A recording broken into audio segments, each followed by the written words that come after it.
Hey, what up? It's Tampa Brad, back at you with book number 1 of my 20 books for 2020. This book is essentially the Bible for self-help. It is the be-all, end-all, no questions asked, most comprehensive and influential book in terms of informing people on how to achieve what they want out of their lives and really be effective in all senses of the word. And it is, with no surprise, The 7 Habits of Highly Effective People by Stephen Covey. Now, if you've seen any of my videos, you know that I reference this book like a madman. I can't get enough references to this book in, and there's a very good reason for that. Stephen Covey's principles that he lays out in The 7 Habits for Highly Effective People, which I'll just abbreviate to as 7 Habits from now on in the video, because it's a very cumbersome title. But the principles that he lays out in this book are so universal and so true at a fundamental level that if you boil any situation down to its core elements, you're talking about either the transgression or proof of one of these habits universally without fail. Everything that you experience in life boils down to these 7 habits, either practicing them or not practicing them. And what these flow out of is the fact that everything comes down to principle. And so in the beginning of the book, in kind of the preface and introduction, Stephen Covey lays out what it means to live a principle-centered life versus, I actually can't even remember what the option other than that is. It's been so long since I've read just the first introduction of the book.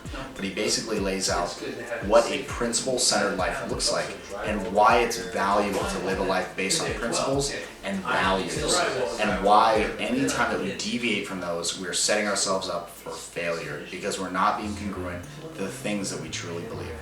And so basically, Stephen Covey lays out these 3 levels of how you can be living your life. The bottom level, level 1, is called dependence. It's where you are dependent on other people. And it's not necessarily that these are bad, but there are only certain things you can achieve at a level of dependence because you need somebody else for everything. The next level up is independence, where you are completely self-sufficient. You don't necessarily need anyone else. You've mastered inner victory, and you've completely mastered leading yourself and self-fulfillment and achievement. But there's a level higher, and the third level is that of interdependence. And it would seem like, well, isn't interdependence, that links you up to other people? It means you're dependent on other people and they are also dependent on you. And you would think, doesn't that put you in a situation where you're weakened? No. What interdependence allows you to do is it allows you to achieve the top level of public victory. And it allows you to do things like synergize and bring teams together. And it allows you to draw on the fact that 1 + 1 when it comes to humans, 1 + 1 is not 2 when it comes to humans. 1 + 1 is more like 11. Because when humans combine their efforts, they become like sticks or pieces of wood that singly, can only hold a certain amount of weight. But if you combine them, they can hold much more than the combined strength of all of the pieces of wood combined. That's how humans operate. That's how we work. We are made to work in tribes. And so when you take advantage of that, Drake's calling me. I'm going to call you back in like 2 minutes. I'm shooting the video. Alright, see ya. Drake, somebody who I synergize with all the time.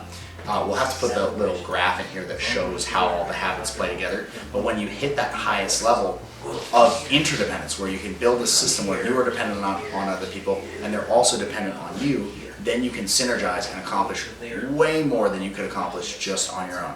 And so let's go through what the 7 habits actually are, just lightning style, and I'll give you an overview of the really high level points of what they need to be. But before I do that, I will commit right now that when I'm complete with the 48 laws of power and going through every single one of those in minute, excruciating detail, which, by the way, if you've not already, check out my series of 48 videos for the 48 laws of power. It's also the number 3 book of my 20 books for 2020. Phenomenal book. If you want to be a person of power, read that book, watch those videos, dig into what it means to cultivate power and how to let it accumulate around you like a magnetized iron rod attracting metal filings. There are some real I mean, there's some strong shit in that book, so check it out and check out those videos. But when I'm complete doing those 48 videos, I'm gonna then dive into doing the 7 habits of highly effective people in a deep dive format. I mean, we're gonna go deep. I'm considering doing an hour or so on each habit because that's how much attention these things deserve. And that's how much there is to say about these habits and their implications when you actually implement them into your life. So the first habit is be proactive.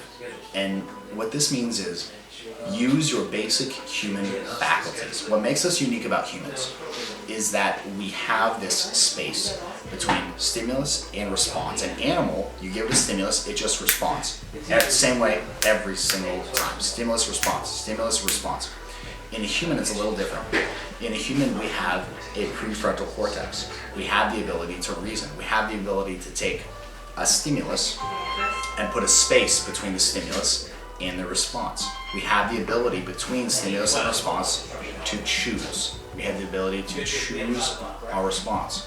So, what that implies is because we can choose our response, that gives us the, and I know it's a little bit of wordplay here, but it gives us the responsibility to act in a responsible manner and in a manner that we can then be held accountable for.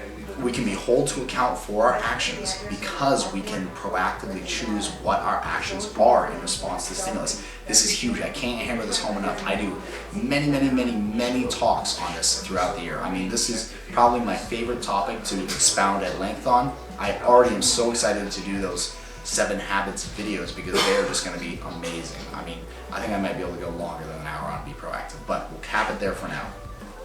The second habit is begin with the end in mind. And I know these, but I have to remind myself because when I'm in a flow in a video and excited, I can forget or do them out of order. So I'm looking at a little PDF from the actual audiobook.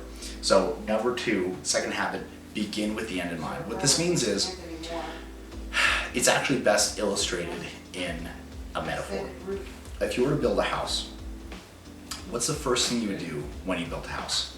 Would it be to build the walls or pour the foundation? Or put the roof on, or pick the drapes? Actually, it would be to draw a blueprint. That's the first thing you do when you're going to build something. You draw it, you conceptualize it once in your mind. In the chapter, Stephen Covey says something very insightful, and doing construction things. We're sitting here in the Home Love Construction headquarters right now. Something that he says really hit me on a deep level, and I was like, oh wow, that is amazing. And I've actually used it in our company handbook. What he says is, everything is created twice. There is first the mental creation, and then there is the physical creation. And unless you can create something in your mind in excruciating detail, and from start to finish, all the way to completion, you cannot create it in physical reality.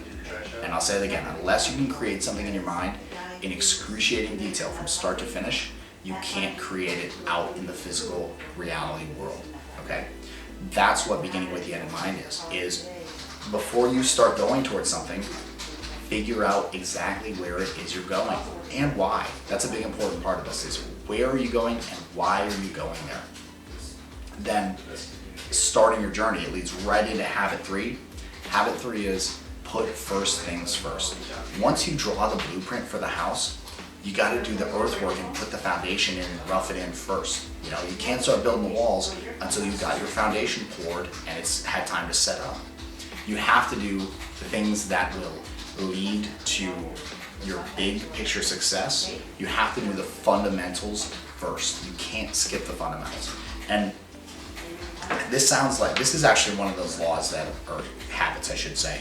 I'm so used to saying laws from the 48 Laws of Power. But this is one of those habits that is very sneaky and really sneak up on you that you might not be doing first things first because it's very popular in the world we live in where there's a lot of flashy stuff. We have Instagram, we have Facebook, we have YouTube, we have just so many ways for us to just stunt and show off and show out like we're having these awesome lives and like we're doing these amazing things. And a lot of us feel like we have to do those incredible things before we do the basic things, or we need to go straight to doing the incredible things like buying an awesome car or taking the private jets or whatever.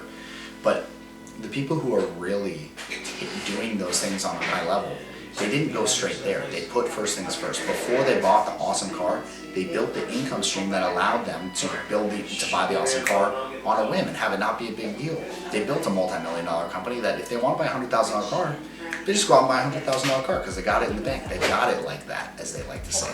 But people do that because they put first things first. They start with the fundamentals and start building the foundation and then build up from there. You can't put, beautiful windows in a house if you don't have framed walls and block walls to put the windows in, okay? You can't put those nice impact windows in unless you have the correct masonry walls and whatever to actually pop them into. So, habit 3, putting first things first. Now, those 3, I know Illuminati confirmed, right? Those 3 habits, the first 3, form what is called the triangle of private victory. So that's the behind the scenes. That's what sets the foundation and sets you up for public victory. And achieving those 3 habits successfully and consistently will elevate you from dependence down here at the bottom to independence. So going from interdependence, our next habit, habit 4, gets into the public victory where we start dealing with other people and moving towards interdependence. And the 4th habit is think win-win. Now, this has been extremely helpful for me in dealing with other people. It's very easy when you're dealing with other people to immediately go into combative and win-lose, and I just need to get what's mine. It doesn't matter what you want. Get out of here. It's very easy to go into that, and there's a lot of media pushing us that way. It's because it's what bleeds leads, right? Conflict and violence and people disagreeing and dramatic stuff and big showy things. Those are very easy to sell and to propagate on, media and stuff like that. News outlets tend to put out a lot of that because it really grabs people's attention because we have those, caveman brains that really key in on potential threats. It's very easy to sell that stuff, so we're bombarded with it all the time. But if you look at what the top level people are doing, what the best of the best are doing, they're not doing things that are win-lose. They only do things that are win-win. And let me tell you why. It's because they understand on a very deep level that unless you're doing things that are win-win, whatever you're doing is not sustainable. If you're acting in a win-lose way, if you're doing something that takes advantage of people, if you're doing something that is even 80% advantages you and 20% advantages the other person, even if it's that imbalanced, it will not last over the long run. It will not be scalable, and it will not lead to incredible success. You can have some fleeting success, absolutely. There's been many scam artists and many tax evaders and a bunch of different other stuff and criminals who have had success, but there's always a price to pay, 100% of the time. Habit 4 is what the truly elite use, thinking win-win. That's how they get those amazing deals and make it structured in a way that both parties benefit. No one loses.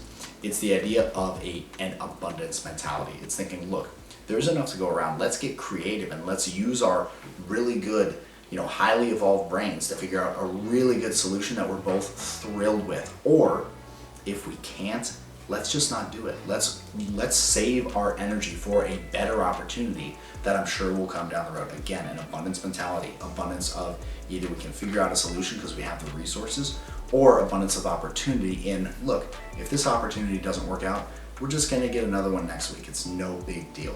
That's habit 4, thinking win-win. Now, habit 5 is this actually ties back to book number 20, the first video that I did in my 20 books for 2020. The book Crucial Conversations, definitely go check that one out. But habit number 5 is seek first to understand, then to be understood. If you had to summarize the entire book Crucial Conversations up into one line, that would be it. Seek first to understand, then to be understood. So what this means is if you want someone to take on an idea that you have, or you need to explain something to someone, or you think that you have a problem with someone, or there's a misunderstanding or a disagreement, the best way to approach that is to first hear the other person out. And it's not actually just to be like a nice guy. It's these habits are not about being a nice person. Notice it's not the 7 habits of nice people who people really like. No. It's the 7 habits of highly effective people. You could interchange it with saying lethally effective people. This is some Machiavellian tactical shit. If you make someone feel like you are listening to them, by actually listening to them, by the way. It's not, you can't use it as a tactic, or you can't fake it. You have to actually understand them and empathize with them. If you do that, they will then be receptive to what you have to say. And then the reverse of that, if you do not make them feel like you understand them by really understanding them, they will not care what you have to say. Another really good way to rephrase this is people don't care how much you know until they know how much you care. So that's habit 5, seeking first to understand, then to be understood. It's an extremely effective way to communicate your ideas. And the only reason people don't do it is because they're afraid that if they empathize with the other person, that they could be wrong, that they could be won over to the other person's side. And the funny thing about that is if the other person's argument for their side is actually that good that they could win you over, even considering your strong stance in the opposite opinion, wouldn't you want them to convince you and win you over to their side because it's more valid than yours? People are so caught up in the idea of being right and looking cool that they will sacrifice their own ability to be effective just to hold on to the tiny little ego part of them that wants to be right. It's the craziest thing I've ever seen. And that completely goes against habit 5, which is seeking first to understand, then to be understood. So, but what that leads me into is when you get into a situation where you're really understanding people and you're really digging into what it is that's important to them and what they really, if they care about something, why do they care about it? If they feel a certain way, why do they feel that way? What then that allows you to do is build teams and do what's called synergize. That is habit 6. Highly effective people synergize. They put people in situations where they can potentially come together and create something that's so out of the scope of what either of them could conceptualize or create on their own that it will blow people away. It will blow minds, and it's crazy what you get when you bring people together working collaboratively. You get something that's so well beyond what any of them could individually create that it's just incredible. So what that really requires is all of the other communication and personal victories to be in place. Otherwise you can't get that synergy, because you can't understand, you can't seek first to understand, then to be understood. You can't come up with a win-win solution where you possibly could synergize, and you won't ever get into that position to synergize and to allow people to come together and bring their heads together and come up with a better solution than either of them could have proposed. A third, and it's not about coming up with a compromise either. Synergize is not a synonym to compromise, it's different. What it is it's the middle way, as Buddha would put it. It's the higher way. It's bringing two people together who have ideas and combining the merits of both of those ideas, coming up with a higher idea that incorporates both of those and integrates and transcends whatever paradigms those people are in. That's what synergy is about. It's about creating that higher way.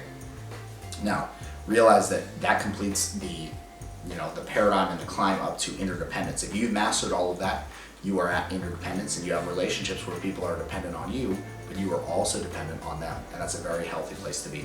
But there's one more habit. Notice it's the 7 habits. The 7th habit is sharpen the saw. It's to keep up what Stephen Covey calls the PPC balance. So if you think about the fable of the golden goose, there's this farmer that goes out to his shed one morning, and he has a goose that's hanging out there, and he buys a new goose to go along with the other goose from the market. And the new goose, he goes out the first morning, and it laid an egg, and so he can see it. It's kind of like sitting weird, so he moves the goose and gets the egg. And it turns out, he lifts it up, he's like, holy shit, this egg's made of gold, or at least it looks like it is. So he takes it to the market, gets it appraised, turns out pure gold. He's rich, boom, golden egg. So he's like, wow, I can't believe that. That's the craziest thing I've ever seen. So now he's got a golden egg, and he's wealthier than his family's ever been. The next day he goes out, and sure enough, the goose has laid another golden egg. Takes it back to the market again, gets it appraised. Now he's almost as rich as the governor of the whole, not just the town, but the state, because these 2 golden eggs are so big that he's extremely rich from these 2 golden eggs. So he's like, oh my God, this is crazy. Goes out the 3rd day, another golden egg. This goes on for about 30 days. And by the end of the 30 days, this farmer is like the richest man in the country. And so he keeps going out and finding golden eggs. But he gets to about day 45, and he's really getting into it. He's having a new house built, and the contractor's coming to him for his first draw, and the architect has already been paid and all that. He's hiring on all this staff to manage his household, and he's got a financial advisor now, and all this stuff is going on, and he realizes, oh man, I realize what I'm going to have to pay out. Let me just pull forward this a little bit, and let me get some of these golden eggs in advance. So what he decides is, he goes out and he just cuts open the goose, and he's like, I'll just get the golden eggs in advance. He cuts open the goose, pulls it open, no golden eggs. And now he's killed the goose. And so what that fable illustrates is, if your golden goose is your mental well-being, or your health, or your relationships with your loved ones, you can't kill the golden goose just to get more golden eggs up front. It doesn't work that way.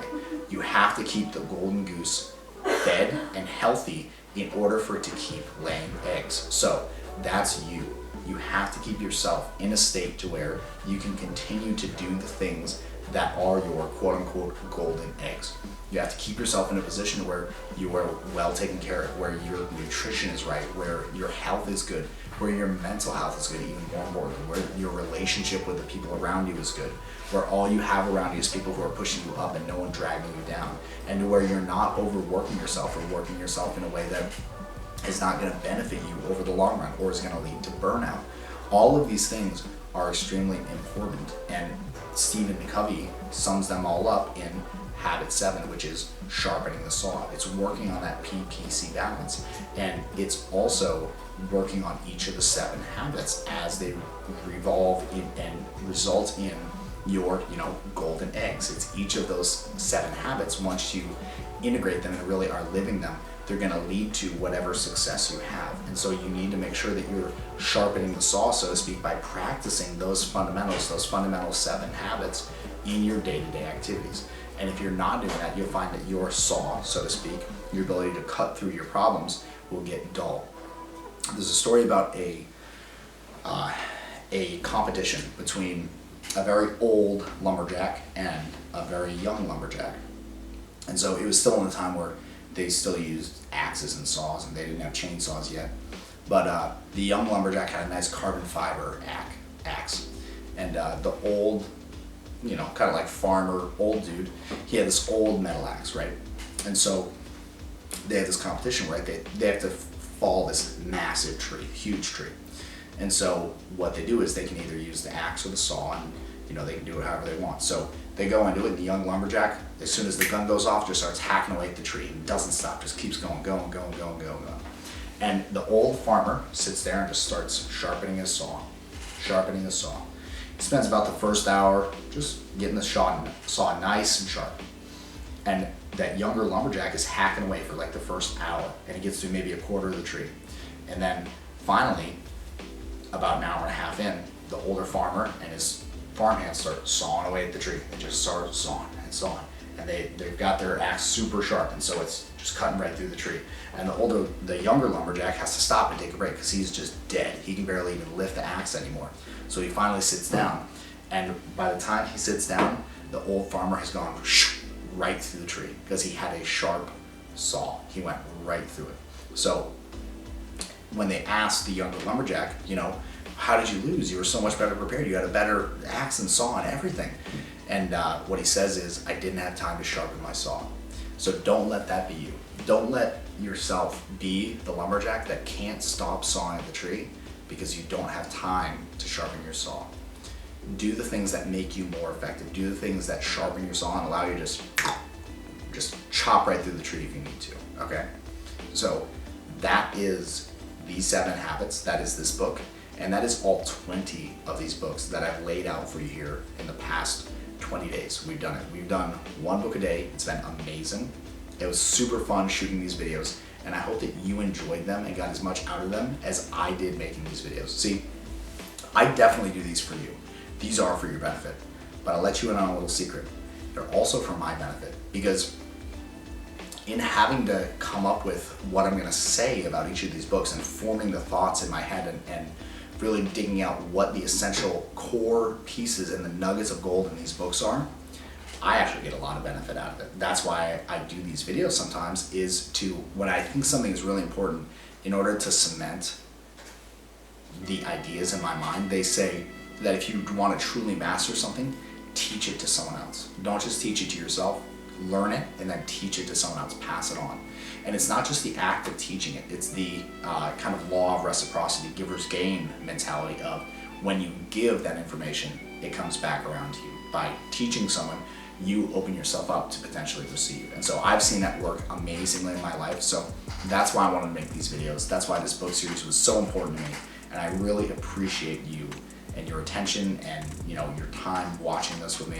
I hope you got so much out of this. And out of all 20 of the books, if you haven't gone and seen them all 20 are very, very carefully chosen. I know 20 is a big number, but these books are arranged in an order that if you can just bite them out at just 5 books at a time and really chunk them out, your life would look so different in a year or 2 from now from what it does now if you read these books and implemented what they have inside of them. There's some crazy, awesome ideas, different ways to see the world and different ways to approach your life and attack going after whatever it is that you want. I'm assuming that you're a person of action. If you're watching this video, you are a person who takes action on the things that you learn. So let that be the same in this video. Go check out the 7 Habits of Highly Effective People by Stephen Covey. I promise you will not be the same. Thank you for watching. You already know where to find me on Instagram. Subscribe to the channel on YouTube. I'll see you very soon. We'll pick up our 48 Laws of Power videos. Thank you for watching. Peace.